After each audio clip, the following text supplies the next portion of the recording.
Bonjour à toutes et à tous, bienvenue dans notre nouvelle interview. Pour commencer à présenter Lilian, originaire de Perpignan, il accompagne depuis 2023 les chefs d'entreprise sartois. Mais il aime par-dessus tout accompagner les créateurs d'entreprises. Lilian, peux-tu nous parler de ton parcours et de ce qui t'a motivé à créer ton propre cabinet d'expertise comptable ici en Sarthe? Ici en Sarthe, alors, déjà je suis arrivé en Sarthe par amour. Oui. Voilà, c'est un concours de circonstances qui a fait que j'ai pris la décision de m'installer en Sarthe en septembre 2021. Pendant pratiquement 2 ans, j'ai décidé d'activer ma casquette d'expert comptable. J'ai travaillé en sous-traitance dans des gros cabinets dans la région. J'ai même travaillé quelques mois sur Nantes. Et du coup, en fait, j'ai eu envie de créer mon propre cabinet.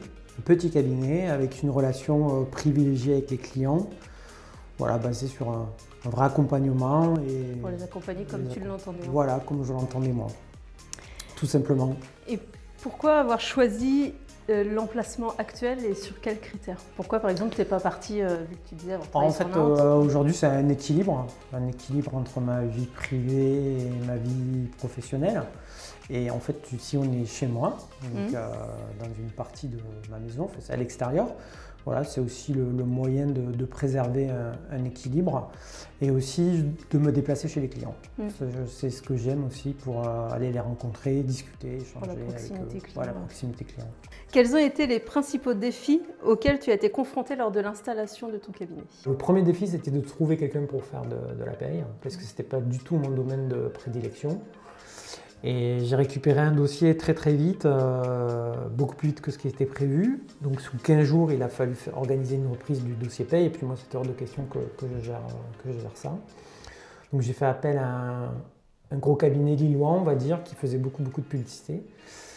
Et très vite, j'ai eu des difficultés parce que ça me prenait beaucoup de temps en fait. Moi, j'avais fait ça pour déléguer, mais ça me prenait beaucoup de temps parce que derrière, ça ne faisait que le bulletin en fait.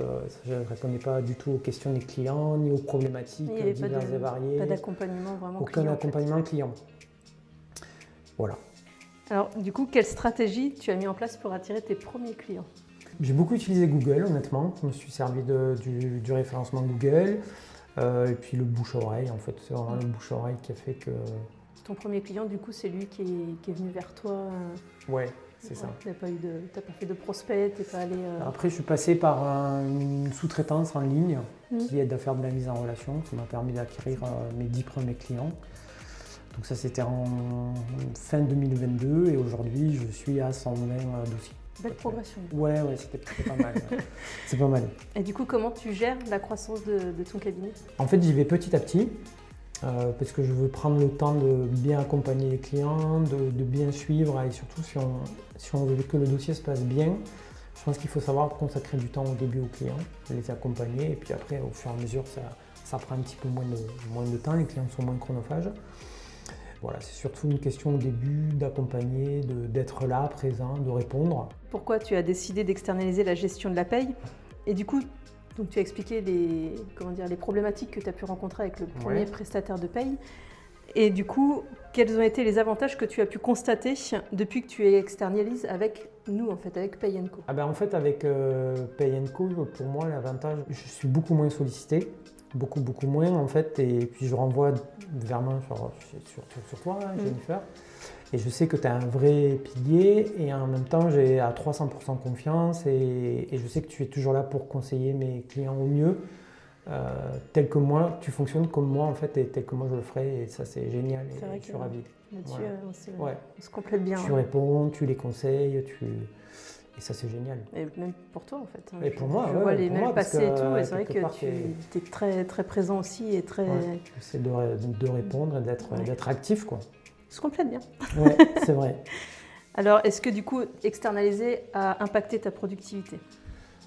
Le fait d'être passé de travailler avec toi, je ne gère plus la partie RH. Et tu estimerais, si jamais demain tu décidais d'ouvrir un service paye, à ton avis, combien il te faudrait en moyens humains ou en budget, on va dire, mensuel, si tu décidais finalement bien sûr qu'il faudrait que je prenne quelqu'un. Mettons aujourd'hui, il me faudrait quelqu'un à mi-temps, on va dire, si je devais intervenir. Mais Ça me prendrait beaucoup de temps parce qu'il faudrait accompagner la personne, et les gens ils voudraient me parler de leurs problématiques, donc ça me prendrait du temps en plus, quoi. Malgré le fait d'embaucher quelqu'un, même si j'embauche quelqu'un, je sais que moi ça va me prendre du temps sur mon temps actuel. Donc tu as un gain de temps finalement, j'ai un gain de temps et financier, c'est sûr. Donc ça, pour moi c'est certain. Quel conseil du coup donnerais-tu à d'autres experts comptables qui envisagent de sauter le pas en externalisation de la paye? Vous pouvez le faire, mais laissez-moi Jennifer. Voilà. Non, je plaisante, mais moi, Payinco, je suis ravi, je suis satisfait de tous les contacts que j'ai eus, les échanges avec les gens, et puis surtout ravi de travailler avec toi. Alors, tu représentes Payinco, c'est sûr, mais c'est vraiment une chance pour moi, et c'est un gain de temps, et c'est aussi une sécurité pour mes clients. Alors, peux-tu me donner un exemple concret d'une situation où mon intervention était particulièrement utile?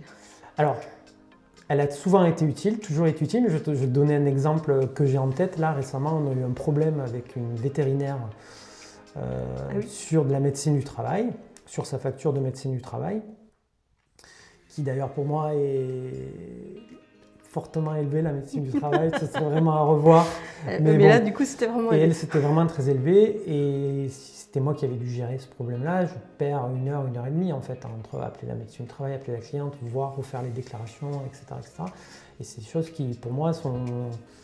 Voilà, je perds vraiment du temps. Et ça, tu l'as géré de A à Z, et la cliente était contente, et c'est quelque chose que je n'ai pas dû faire. Et ça, c'est vraiment un détail, et c'est vraiment le... Je parle de ce cas parce que c'est le dernier cas que j'ai en tête, mais on pourrait en raconter des dizaines, quoi. C'est sûr. Quels sont les principaux bénéfices, selon toi, de Payinco par rapport à un autre prestataire? Je dirais compétitivité et réactivité. Voilà. Pour moi, la grosse différence. Après, ils se vantent tous d'être compétitifs et réactifs.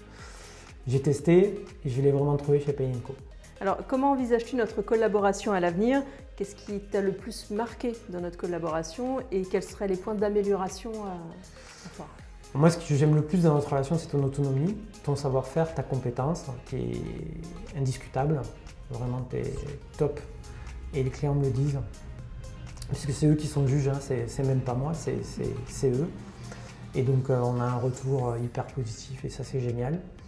Et dans l'avenir, peut-être aussi, ce serait bien d'accompagner les clients sur de la dématérialisation pour faciliter la transmission des informations, des données de paye via un outil de démat qui peut-être aussi les responsabilise dans ce qu'ils mettent quelque part et sécurise la transmission des infos via le logiciel de paye. Du coup, une évolution finalement plus informatique finalement. Ouais. Merci d'avoir répondu à toutes ces questions. Merci à toi. Et encore merci pour cette collaboration. Ouais, merci à toi. C'est réciproque. Voilà. Bonne journée à vous.